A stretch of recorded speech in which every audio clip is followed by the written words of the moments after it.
మీ ఆశీస్సులు తీసుకుని ప్రజాగళం సభను ప్రారంభిస్తున్నాను. ఎప్పుడు నా గుండెల్లో ఉండే ప్రాంతం విశాఖపట్నం. నేను మెచ్చిన ప్రాంతం, నన్ను అభిమానించిన ప్రాంతం, ఒక మంచి ప్రజానీకం ఉండే ప్రాంతం విశాఖపట్నం. అయితే రాష్ట్రంలో 2019లో అందరూ కూడా ఏదైతే సైకో జగన్ ఊరూరు తిరిగాడు, తల మీద చెయ్యి పెట్టాడు, బుగ్గలు నిమిరాడు, ముద్దులు పెట్టాడు, అందరూ మురిసిపోయారు, ఓట్ల వర్షం కురిపించేశారు. కానీ విశాఖపట్నం విద్యతో ఆలోచించారు. 4 సీట్లు కూడా తెలుగుదేశం పార్టీనే గెలిపించారు. అది మీ ముందు చూపు. నేను ఆ రోజే ఒక మాట చెప్పాను, చాలా స్పష్టంగా. నేను చెప్పింది మీరు ఒక్కసారి చూస్తే, జగన్ వస్తే రాజధాని బంద్, అమరావతి ఆగిపోతుంది, పోలవరం ప్రాజెక్ట్ ఆగిపోతుంది, చాలా కుట్రలు చేస్తున్నారు, ఆంధ్రప్రదేశ్ నాశనం చేయాలనుకుంటున్నారు. అదేవిధంగా ఎక్కడ చూసినా ఊరికొక రౌడీ తయారవుతాడు, బజార్కు ఒక భూ కబ్జాదారుడు తయారవుతారు. జాగ్రత్తగా ఉండమని ఆ రోజే చెప్పాను. చెప్పానా లేదా? నమస్కరించి చెప్పాను. కానీ ఎన్నది ఒక్క విశాఖపట్నం మాత్రం విన్నారు, మిగిలిన వాళ్ళు వినలేదు. నేను కూడా ఇంకా గట్టిగా చెప్పలేదేమో, లేకపోతే వాళ్ళని చైతన్యవంతులు చేయలేదేమో. కానీ అది జరిగిన తర్వాత ఒక్కసారి ఆలోచించుకుంటే, ఇతను వచ్చిన తర్వాత బాధుడే బాధుడు. అవునా కాదా? గుద్దుడే గుద్దుడు, పిడిగుద్దులు. ఎవరికైనా ఎగ్జామిషన్ ఉందా తమ్ముళ్ళు? ఏమో మా ఆడబిడ్డలు, మీకేమైనా ఎగ్జామిషన్ ఉందా? ఎవరైనా 5 సంవత్సరాలుగా ఈ పాలనలో బాగుపడ్డారా అని మిమ్మల్ని అడుగుతున్నా. ఏ కుటుంబం, ఏ వ్యక్తి అయినా లాభం జరిగిందా అని మిమ్మల్ని అడుగుతున్నా. ఎప్పుడు పరిపాలన అంటే ప్రజల ఆదాయం పెరగాలి, ఖర్చులు తగ్గాలి, జీవన ప్రమాణాలు పెరగాలి, లా అండ్ ఆర్డర్ ఉండాలి, మీ భవిష్యత్తుకు భరోసా ఇవ్వాలి. ఇచ్చాడా అని మిమ్మల్ని అడుగుతున్నా. నేను మిమ్మల్ని అందరినీ నేను అడుగుతున్నా ఒక విషయం, ఎన్నిసార్లు కరెంటు ఛార్జీలు పెంచారు తమ్ముళ్ళు అని అడుగుతున్నా మిమ్మల్ని. 9 సార్లు కరెంటు ఛార్జీలు పెంచాడా లేదా? 5 ఏళ్లు తెలుగుదేశం పార్టీ టైంలో పెంచామా?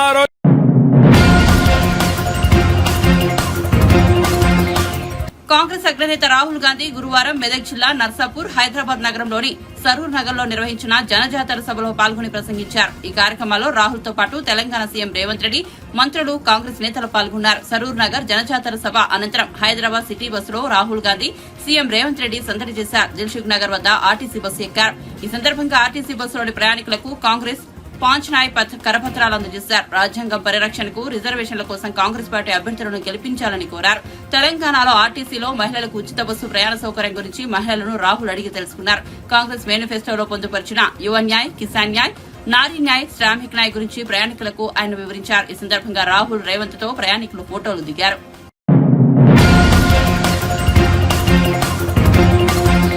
విజయవాడ పశ్చిమ నియోజకవర్గంలో నిర్వహించిన వారాహి విజయవేలి సభకు జనసేన పార్టీ అధినేత పవన్ కళ్యాణ్ హాజరయ్యారు. ఈ సందర్భంగా ఆయన ప్రసంగం ప్రారంభంలో టీడీపీ నేత వంగవీటి రాధా గురించి ప్రత్యేకంగా ప్రస్తావించారు. రాజకీయాలపై అలిగిన వ్యక్తిని మొదటిసారిగా నేను ఈయంతోనే చూస్తున్నా అనేక పర్యాయాలు గడ్డం పట్టుకుని బతిమాలాను. రానన్నా రామ్మ అని బతిమలాడితే అసలు మాటే వినడే. నా పార్టీలోకి రాకపోయినా కనీసం నువ్వు రాజకీయాల్లోకి క్రియాశీలకంగా ఉండు. విజయవాడ ప్రజలకు నువ్వు అవసరం. నాన్నగారి వారసత్వాన్ని ముందుకు తీసుకెళ్లాలి అని చెప్పాను. ఏదైతేనే ఈ రోజున జూలు దులుపుకుని బయటకు వచ్చాడు. ఇవాళ కూడా వారాహి వాహనం కింద దక్కున్నాడు. వీల్లేదు, నువ్వు బయటికి రావాల్సిందే. విజయవాడ ప్రజలకు నువ్వు కనిపించాల్సిందే అని వేదికపైకి లాక్కొచ్చాను. రాధకు సోదరుడు వంగవీటి రంగా నా హృదయపూర్వక నమస్కారాలు. వ్యక్తులు నాకు చాలా అవసరం. మనకు బలమైన నాయకుల సమూహాలు కావాలని పేర్కొన్నారు. జాగ్రత్తగా చూసుకొని క్షేమంగా వచ్చారు. క్షేమంగా ఇంటికి వెళ్ళాలని కోరుకునే వాళ్ళం మేమందరం. విజయవాడ అనగానే చాలాసార్లు చెప్పాను. వంగవీటి రంగా గారి ఆయన పేరు ప్రస్తావించకుండా అన్ని సామాజిక వర్గాల అభిమాన నాయకులు, వారి అబ్బాయి నా సోదరుడు వంగవీటి రాధా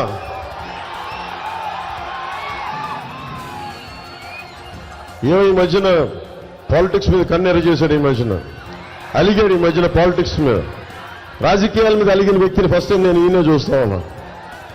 ఎన్నిసార్లు గడ్డం పట్టుకుని రానన్న రామ్మ అంటే ఎండే మాట. నా పార్టీలో కొద్ది కనీసం ఉండు. విజయవాడ ప్రజలకి అవసరం. నాన్నగారి వారసత్వాన్ని ముందుకు తీసుకెళ్లాలి. అది చాలా చాలా అవసరం. అండగా నిలబడ్డ వ్యక్తి. సరే, ఏ పరిస్థితుల్లో అయితే ఫైనల్ గా మొత్తం జూలు దులుపుకొని బయటకు వచ్చాడు. ఈ రోజున దాక్కుని ఉన్నాడు కింద వ్యాన్లో, వారాయి కింద. లాభం లేదు, నువ్వు బయటికి రావాల్సిందే. నువ్వు విజయవాడ ప్రజలకి నీ ముఖ వచ్చేసి చూపించాల్సిందే అంటే బయటికి పట్టుకుని లాక్కొచ్చాం. వారికి సోదరుడు వంగవీటి రాధా గారికి నా హృదయపూర్వక నమస్కారాలు. వ్యక్తులు చాలా అవసరం మనకి. బలమైన నాయకుల సమూహం అవసరం. విజయవాడ వెస్ట్కి చెప్తా. విజయవాడ నేను పార్టీ పోటీ చేస్తున్నాను, మనం కూటమి ఉందనగానే జలీల్ ఖాన్ గారు వచ్చారు ఫస్ట్ మన ఎమ్మెల్యే. జలీల్ ఖాన్ గారికి నేను తెలియకపోవచ్చు, కానీ చిన్నప్పుడు నాకు జలీల్ ఖాన్ గారు తెలుసు చిన్నప్పటి నుంచి. ఇక్కడ మాచవరంలో మా పెద్దమ్మలు ఉండేవాళ్ళు. మరి ఇప్పుడు దర్శకుడిగా ఉన్నాడు మెహర్ రమేష్. మేమందరం ఇక్కడ మాచవరంలో వచ్చేవాడిని. ఎప్పుడు సమ్మర్ హాలిడేస్కి వచ్చేవాడిని, వేసవి సెలవులకి వచ్చినప్పుడు చాలా నాకు అద్భుతంగా ఉండేది. అలాంటి కొండల్లో మాచవరం కూడా అలాంటి కొండలు కూడా అక్కడికి వెళ్ళేవాడిని. అలాంటి సమయంలో మా పెద్దమ్మ అల్లుడు ముఖ్యంగా మాకు జలీల్ ఖాన్ గారి దగ్గర పనిచేసేవారు. ఆయనకి వ్యాపారంలో కొంత భాగస్వామ్యం పనిచేసేవారు ఆయనతోటి. అలా నాకు జలీల్ ఖాన్ గురించి ఎప్పుడు వినేవాడిని. అలాంటి జలీల్ ఖాన్ గారు వచ్చి, మీరు అవకాశం ఇస్తే నేను వెస్ట్ నుంచి పోటీ చేస్తానంటే నాకు నిజంగా తెలియదు. కూటమి అన్ని కూర్చొని పెద్దలందరూ కూర్చొని మాట్లాడాలి. అలాంటిది జలీల్ ఖాన్ గారికి మనసు చెప్పి నేను జనసేనలోకి వస్తానంటే మనస్ఫూర్తిగా రోజున ఒకటే చెప్పాను. జనసేనగా మీరు టీడీపీలో ఉన్న, జనసేనలో ఉన్న మనందరం అన్ని పార్టీల ఐక్యతతో పనిచేస్తున్నాం. నిజంగా మీ భవిష్యత్తుని మేము అండగా చూసుకుంటాం, మీకు అండగా ఉంటామని ఆ రోజు మనసు చెప్పి ఈరోజు మద్దతు తెలుపుతున్నందుకు ముఖ్యంగా మొట్టమొదటిగా జలీల్ ఖాన్ గారికి నా హృదయపూర్వక నమస్కారాలు, హృదయపూర్వక ధన్యవాదాలు. అలాగే జిల్లా రాష్ట్ర ఆర్గనైజింగ్ కార్యదర్శి ఎంఎస్ బైక్ గారికి నా హృదయపూర్వక నమస్కారాలు.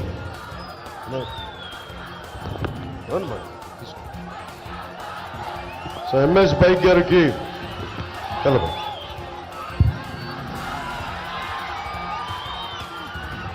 నా హృదయపూర్వక నమస్కారం.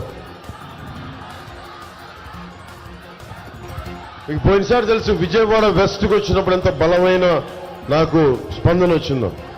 ఈసారి కూటమి తీసుకున్నప్పుడు ఇది జనసేన స్థానం అని మనం కన్ఫర్మ్ అయ్యి, మనకి గాజు గ్లాస్ గుర్తు జనసేనకి, మనకి మన నియోజకవర్గం అయినప్పటికీ, మన పోటీ మనకి పొత్తులో మనకి రావాల్సిన నియోజకవర్గం అయినప్పటికీ నన్ను భారతీయ జనతా అధినాయకత్వం ఒకటి అడిగింది. నేను ఎందుకు ఈ సీటు కూడా త్యాగం చేయాల్సి వచ్చింది, జన సైనికులకి, వీర మహిళలకి, జనసేన మద్దతుదారులకి నేను వివరణ ఇవ్వాలి. నన్ను ఆధినాయకత్వం ఒకటి అడిగాను ఇన్ని సంవత్సరాల నుంచి. 2014లో ఆ రోజున జనసేన, టీడీపీ, జనసేన, భారతీయ జనతా పార్టీ ఎలా కలిసి వెళ్ళినాయో అరాచక పాలన అయిపోయింది. అమ్మవారి ఉత్సవ విగ్రహాలను తీసుకెళ్లే రథాలు వెండి సింహాలు పోతే కాల్మనీలో కూర్చొని అరెస్ట్ అయిన వ్యక్తుల్ని దుర్గాదేవి గుడికి చైర్మన్ గా పెట్టారు. ఏదైనా మాట్లాడితే బెదిరిస్తారు, ఉన్న ఎమ్మెల్యే బెదిరిస్తాడు. ఈ కంటికి దెబ్బ తగిలితే ఈ కంటికి ప్లాస్టర్ వేసుకునే వ్యక్తులు మనకి వాళ్ళ నాటకాలకి ఒకటో రెండో, వాళ్ళ నాయకుడి దెబ్బ తగిలితే ఆ రాయి అంటే విచిత్రంగా ఇటు పడితే ఈయనకెళ్ళి అది ఇటు తిరిగి అటు తిరిగి 360 డిగ్రీ తిరిగి ఇటు తగిలిందంట. దానికి పాపం చాలా బాధపడుతున్నారు. ఇలా కన్ను కొడితే ఇలా చాలా పెడితే. నేను సినిమాలో కూడా అంత నటన నా వల్ల కాదు, నేను అంత పెర్ఫార్మెన్స్ నేను చేయలేదు. కానీ ఆస్కర్ లెవెల్ పెర్ఫార్మెన్స్ మీరు నిజంగా అభివృద్ధి చేసి ఇందాక మనం కూర్చోబెట్టి మనం రోడ్ షో చేస్తా ఉంటే ఒకటే అనిపించింది, ఎంత దుర్గంధం ఉంది మన డ్రైనేజ్ వ్యవస్థలో, అంత దుర్గంధం ఉంది. రోజు నేను ఒక్కసారి రావడానికి అంత దుర్గంధాన్ని అనుభవిస్తూ ఉంటే రోడ్డు సైడ్ షాపులుండి తినుబండారాల కేంద్రాలుండి ఎలా దుర్గంధంలో మన విజయవాడ ముఖ్యంగా మనకి నియోజకవర్గాలు ఇబ్బందిగా ఉంటాయని నాకు బాధిస్తుంది. నేను మీకు మాటిస్తున్నాను,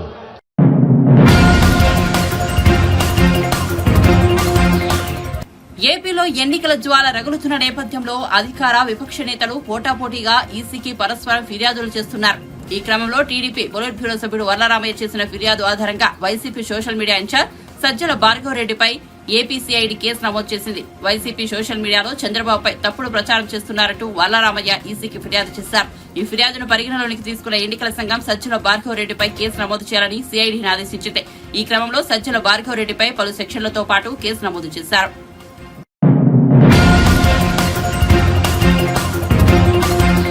ఈటెల రాజేందర్, సునీత మహేందర్ రెడ్డి ఇద్దరు మల్కాజ్గిరికి పొలిటికల్ టూరిస్టులేనని, మే 13 తర్వాత వాళ్లు కనిపించరని బీఆర్ఎస్ వర్కింగ్ ప్రెసిడెంట్ కేటీఆర్ అన్నారు.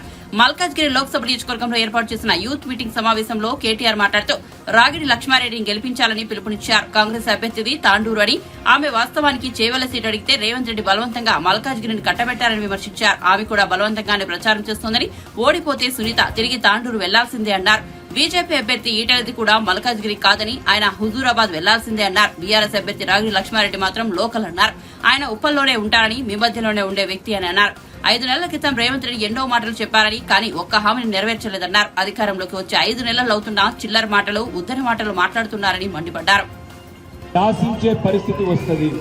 6 నెలలనే తిరిగి రాష్ట్ర రాజకీయాన్ని కేసీఆర్ గారు శాసించే పరిస్థితి వస్తుంది. ఓటేసేటప్పుడేమో వేరే వాళ్ళకేసి ఆ తర్వాత బాధపడితే లాభం లేదు. ఇవాళ ఇక్కడ ఉన్న అభ్యర్థులను కూడా మీరు ఆలోచన చేయాలి. మల్కాజ్గిరిలో ఇవాళ కాంగ్రెస్ అభ్యర్థి, ఆమె పాపం మీ ఊరు కాదు, తాండూరు. ఆమె ఈ సీటు కూడా అడగలేదు. ఆమె అడిగింది చేవెళ్ళ.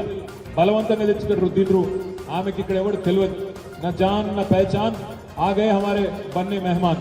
పాపం ఆమెకి ఎవరు తెలియదు. ఇక్కడ ఏదో బలవంతంగా తీసుకొచ్చి రేవంత్ రెడ్డి ఇక్కడ ఇచ్చి పెడితే అట్లా తిరుగుతా ఉంది తప్ప ఎవడు కూడా తెలియదు. రేపు మీరు ఓడగొట్టాక మళ్ళీ పోవాలి, తాండూరుకే పోవాలి. ఇక బీజేపీ, ఇంకొక మాట అడుగుతా మా తమ్ముళ్ళందరినీ, మా చెల్లెలను కూడా. రేవంత్ రెడ్డి గారు 5 నెలల కిందట చాలా మాటలు చెప్పిండు. ఏం చెప్పిండు? ఆడపిల్లలకు స్కూటీలు ఇస్తా అన్నాడు, పెళ్లి చేసుకుంటే తులం బంగారం ఇస్తా అన్నాడు, మా తమ్ముళ్ళందరికీ నెలకు 4,000 నిరుద్యోగ భృతి ఇస్తా అన్నాడు, రైతులకు 2 లక్షల రుణమాఫీ చేస్తా అన్నాడు, క్వింటాల్కి 500 బోనస్ ఇస్తా అన్నాడు, నెలకు ఆడపిల్లలకు 2,500 రూపాయలు ఇస్తా అన్నాడు. ఇందులో ఏ ఒక్కటన్నా అమలైందా? తులం బంగారం వచ్చిందా? మీకు ఎందుకు వస్తుందా? మీ తులం బంగారం, మీరు ఆడపిల్లలు కాదు కదా. తులం బంగారం రాలే, నెలకు 2,500 రాలే, ముసలులకు 4,000 పడలేదు, ఆడపిల్లలకు స్కూటీలు రాలేదు, రైతుకు రుణమాఫీ జరగలేదు.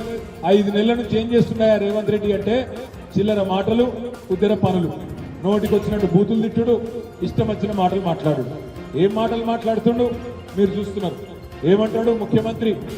నేను లంకె బిందెలు ఉంటాయనుకొని వచ్చినా, ఇక్కడ లంకె బిందెలు లేవు, ఖాళీ కుండలు ఉన్నాయి అని చెప్పి రేవంత్ రెడ్డి గారు ఇట్లిస్తా ఉన్నాడు. నేను అడుగుతా ఉన్నా, మీరు చెప్పాలి నాకు. లంకె బిందెల కోసం గడ్డపారలు పట్టుకొని, తట్టపారలు పట్టుకొని, అర్ధరాత్రి నెత్తి మీద బట్ట కప్పుకొని ఎవరు తిరుగుతారు పాడుపడ్డ గుడులలో, పాడుపడ్డ గడిలలో? ఎవరు ఎవరు వినబడతలేదు. దొంగలు దొంగలు లంగలు తిరుగుతారు. లంక బిందెల కోసం వాటిని ఎత్తుకుతందుకు కావాలి తిరుగుతారు. మరి రేవంత్ రెడ్డి గారు ఇదివరకు ఏం చేస్తున్నారో నాకు తెలియదు. ఆయన భాష ఏంది నాకు అర్థం కాక అడుగుతాడు. నా కొడకల్లారా, పేగులు మెడలు వేసుకుంటా అటు పేగులు మెడలు వేసుకుంటాడు ఎవడన్నా ముఖ్యమంత్రి? పోటీ కొట్టేటోడా ముఖ్యమంత్రి? లేకపోతే నాకు తెలియక అడుగుతా. పేగులు మెడలు వేసుకుంటాడట. ఇంత అన్యాయంగా మాట్లాడతాడు ఎవడన్నా. ఇంకా ఘోరం జేబులా కత్తెర పెట్టుకొని తిరుగుతున్నా అని చెప్తుండ్రు రేవంత్ రెడ్డి. జేబుల నడ కత్తెర పెట్టుకొని తిరుగుతున్నాడ. జర్ర అటు ఇటు అయితే డేంజర్ కాదట మీ జేబుల కత్తెర. జర చెప్పుర్రు ఎవరైనా ఆయన. ఏమైంది? నిన్నగాక మొన్న సూర్యాపేటలో ఆ ఫ్రీ బస్సు మొదలు పెట్టారు కదా. ఇక ఫ్రీ బస్ అంటే ఏందో నాకంటే బాగా మీకే తెలుసు. అందులో పాపం ఆడోళ్ళకి ఏమో సీట్లు దొరుకుతలేవు, మగవాళ్ళు ఏమో పైసలు పెట్టి టికెట్లు కొనుక్కుంటే వాళ్ళకు కూడా నిలుచుండి తప్పలేదు. లొల్లి అవుతారు. 40 మంది ఎక్కే బస్సులో 90 మంది ఎక్కాలి, గుద్దుకోవాలి, సావాలి సీట్ల కోసం. ఎన్నడూ చూడని దృశ్యాలు చూస్తూ ఉన్నాను. ఆఖరికి లేడీస్ కూడా ఫుడ్ బోటింగ్ చేస్తాను. నేను హైదరాబాద్లో చూస్తూ ఉన్నాను. అయితే ఆ ఫ్రీ బస్సులో జేబు దొంగలు కూడా 30 సూర్యాపేటలో కానీ పట్టుకున్నారు. దొంగలు పట్టుకొని పోలీసులు తీసుకుపోయారు. అని అడిగిన రే పైసలు తీరా, పైసలు తీయాలి. నేను కొట్టలేదు సార్ జేబు అన్నది. కొట్టేయలేదంటే మరి మొత్తం పాపం ఎత్తికిరు, బాడీ సెర్చ్ చేసి జేబులో కత్తెర దొరకంగానే అన్నాడు, మరి అరే నువ్వు జేబులు కొట్టకపోతే.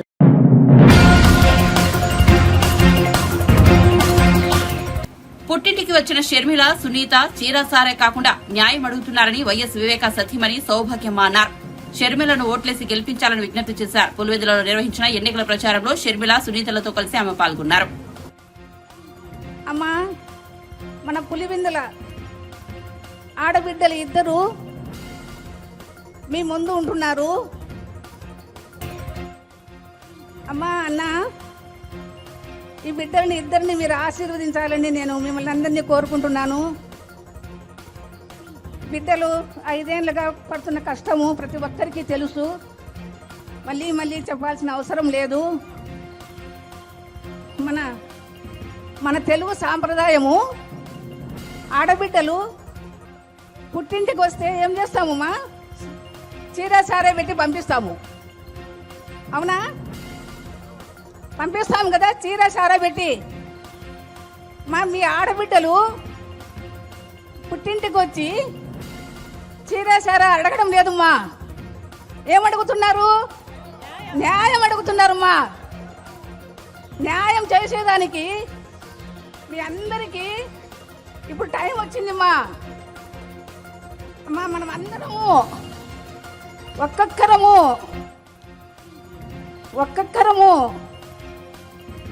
షర్మిలమ్మకు హస్తం గుర్తుకు ఓటు వేయాలమ్మా. ఆ ఓటు వేసి ఇప్పుడు షర్మిలమ్మ అనింది కొంగు బట్టి అడుగుతున్నాను అని. ఆ ఒక్కొక్కరు ఒక్కొక్క ఓటు వేసి షర్మిలమ్మ కొంగును మీరు నింపాలని కోరుకుంటున్నానమ్మా. మీరందరూ తప్పకుండా షర్మిలమ్మ కొంగును నింపుతారని నేను దృఢంగా విశ్వసిస్తున్నానమ్మా. మీరందరూ షర్మిలమ్మ కొంగును నింపితే ఆమె ఢిల్లీకి తీసుకెళ్తుందిమ్మా. ఢిల్లీలో పార్లమెంట్లో మన సమస్యల గలము ఆమె వినిపిస్తుంది. అమ్మా, మన సమస్యలన్నీ షర్మిలమ్మ ఎక్కడున్నా కూడా నిరంతరము దానిని మనసులో పెట్టుకొని తను సమస్యను తీర్చేదానికే మన ముందుకు వచ్చింది. మనము తప్పకుండా ఆమెను గెలిపించుకోవాల్సిన అవసరం మనకుందిమ్మా. తిరిగి మనం రాజశేఖర రెడ్డి గారి పరిపాలన చూడాలంటే అది షర్మిలమ్మకే సాధ్యమమ్మా.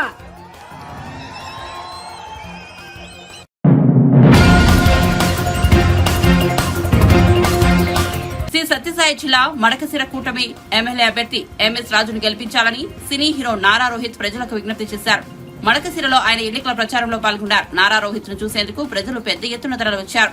ఆయన నటించిన ప్రతినిధి 2 శుక్రవారం విడుదల కానుంది. వ్యవస్థను ప్రశ్నిస్తూ ఓటు విలువను తెలియజేసే విధంగా సినిమా సాగుతుందని రోహిత్ చెప్పారు. మన నాన్నలు మన నాన్నలు ఇచ్చిన ఆస్తుల మీద ఆడిపోవడం ఏంటో నాకు అర్థం కాక మీరు ఒప్పుకుంటారా? జోహార్ ఎన్టీఆర్. జై హింద్. ఖచ్చితంగా ఈ 5 ఏళ్ళు మీరు పడ్డ బాధలన్నిటికీ ఇంకా 3 రోజులు ఈ 5 ఏళ్ళు పడ్డ బాధలు వెళ్ళిపోతాయి. చంద్రబాబు నాయుడు గారు ముఖ్యమంత్రి అవుతారు. ఈ రాష్ట్రం మళ్ళీ ప్రగతి బాటలో నడుస్తుంది. ఆయన మనం గెలిపించుకుంటే మన భవిష్యత్తుకి మంచి దారి వేస్తారు.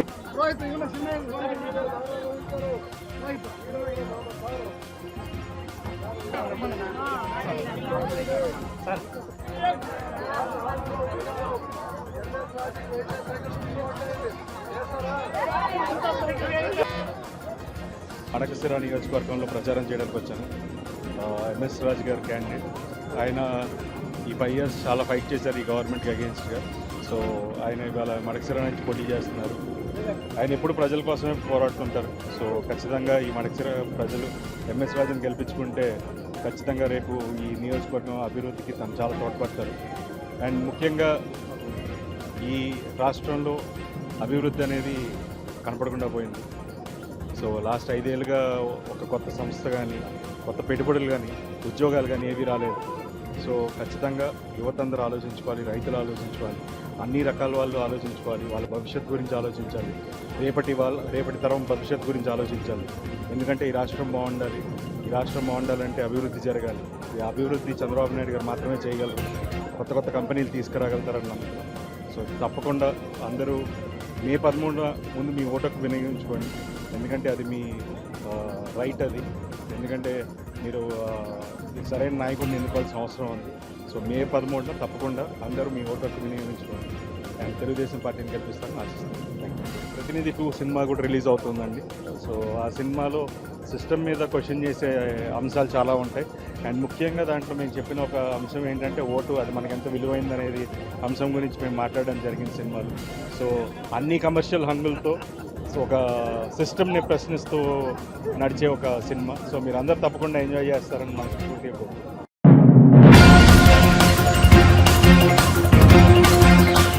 మంచితనానికి మారుపేరు మాట ఇస్తే చేసి చూపించే వ్యక్తి కామినేని శ్రీనివాస్ అని ప్రముఖ సినీ నటుడు విక్టరీ వెంకటేష్ అన్నారు. కైకలూరు కూటమి ఎమ్మెల్యే అభ్యర్థి కామినేని శ్రీనివాస్ తరపున ఆయన ఎన్నికల ప్రచారంలో పాల్గొన్నారు. ఏలూరు జిల్లా కలిదిండి మండలంలోని పడమటిపాలెం కైకలూరు గాంధీ బొమ్మ కూడలి వరకు వెంకటేష్ రోడ్ షో నిర్వహించారు. కమలం గుర్తుపై ఓటు వేసి శ్రీనివాస్ మావయ్యను గెలిపించాలని విజ్ఞప్తి చేశారు.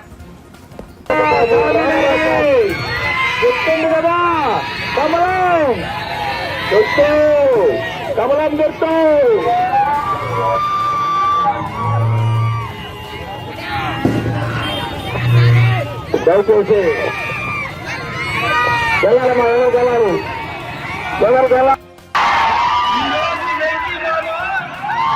ఈ సినిమా కోసం వచ్చారు. కమలానికి ఓటు వేయాలి. ఇదే ఉత్సాహం, ఇదే ప్రేమ, ఇదే ఉత్సాహంతో మే 13 ఓటు వేయాలి.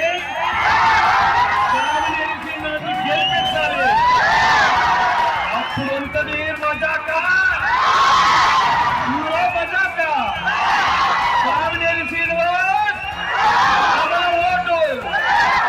ఇక్కడ మీ ప్రేమ చూస్తుంటే ఇక్కడే ఉండిపోవాలంది. ఏంటి ప్రేమ, ఏంటి ఉత్సాహం? అదే ఉత్సాహం చెప్పాను కదా బాబు. బాబు పెళ్ళి మొత్తం వచ్చారు. ఎవరికి? మా సినిమా. ఇదే ఉత్సాహంతో రావాలండి, ఓటు వేయాలి. చాలా ముఖ్యం.